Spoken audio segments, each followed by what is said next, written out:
Joe Thomas in the morning with a pair that I'm now calling the Politics Brothers. You know, like the two guys who do the Property Brothers show. This is Charles and Robert Hurt. And I'm going to start with Charles. Your column this morning for the Washington Times was pretty tough on Senator Ted Cruz after his speech here at the Republican National Convention. What was your feeling that drove him to kind of build all the way up to what a lot of people, we talked to some members of the Texas delegation, said they were expecting the endorsement and it never came?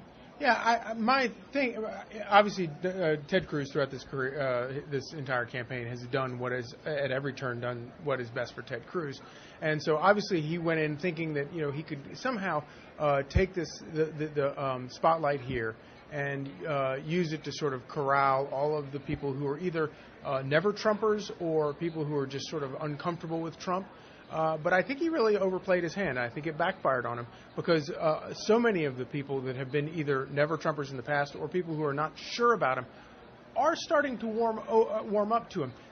We've seen some controversy at the convention, but by and large, the Republican Party is very much coalescing behind Donald Trump.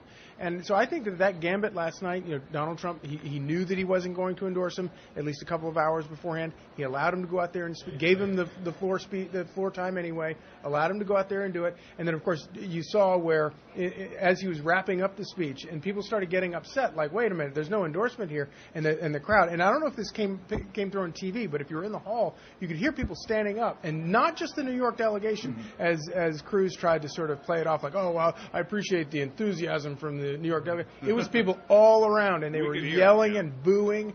And then Donald Trump himself walked out onto the floor. And, of course, you want to talk about stealing someone's thunder. Oh, yeah. You walk out to it. And so he wound up literally getting booed off the stage. And he just looks small and looks petty and looks like a sore loser. And I don't think that is going to help him in 4 years or 8 years when he tries to run again. I mean, I think we've all had that place in our life where somewhere, you know, we haven't been successful at what we wanted to do. I played baseball all the way through high school, and we had a pretty rough show on Monday, but I had to be back on the air Tuesday. It's just like you have to go out in the field after you ground into an inning-ending double play and play your position, because if you don't, it's just going to get worse, and you got to rub dirt on it and go out and do it again. There are people who are now saying that Ted Cruz may not win re-election in Texas. Yeah, and, you know, let's remember that this entire process began where you had Ted Cruz running as the outsider, even though he was a member of the United States Senate. Do you think that bothered him, that he lost the outsider thing? I don't think that you can overstate how upsetting that was and how difficult that was for him, because he got, you know, it was his game plan, and it completely got ripped away by a true outsider.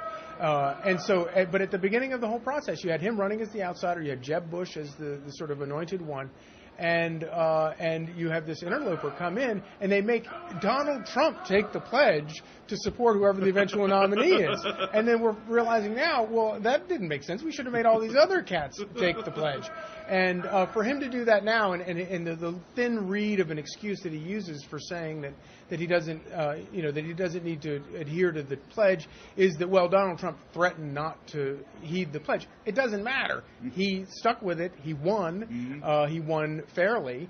And so for him to not, him to try to collect his marbles and run home, it's just not very becoming. Robert, the Virginia delegation, and we had about 45 minutes sit down on the show the other day with the former Attorney General and gubernatorial candidate Ken Cuccinelli, in which we really got into the meat and potatoes of the roll call vote. And it was surprising. He said, if we had better communicated it with Donald Trump's people, they probably would have supported it, because what they were really looking to do was change some of the rules that created what Donald Trump called the rigged system in there. Is communication, can it be understated how much communication in politics need to go together? No, absolutely not. And I think that it goes to the heart of the relationships between people, in this case Donald Trump, the Republican National Committee, and then, of course, folks who are delegates and want to say in the process. But I think it also goes without saying that communications is what politics is all about. And so I was disappointed to see the Virginia delegation split like it was. I was disappointed to see them as I understand it, not accepting what were clearly the rules of engagement here, and in many ways throwing credentials down and walking away. Well, I don't think that that's where we are. Donald Trump ran in a remarkable campaign. You know, I have had a lot of questions about his ability to win this election, and I'm one who has had reservations about Donald Trump's ability to win the nomination and win and serve as president. But I believe now, after watching his performance during the nomination, that if he surrounds himself with smart people, and you don't get to be where you are in business without knowing how to surround yourself with smart people who will make you successful. If he is able to do that, I hope and pray that he will be. If he's able to do that, he could really be a transformative president for this country at a time when we need that. And so it was disappointing to me to see the Virginia delegation splintered like it was, and to lead sort of a silly, well, one of my listeners pointed on the floor. And one of my listeners pointed out that we talk about things like marijuana laws and things like that in the Commonwealth, and we say, listen, don't just argue about or protest about them. Get legislators to change those laws.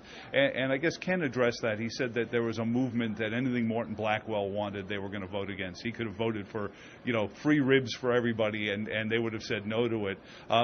Does that go on to because politics is relationships. It's about knowing who will stand behind you or stand politics with you. In this day and age, in 2016, is also about the future of our country.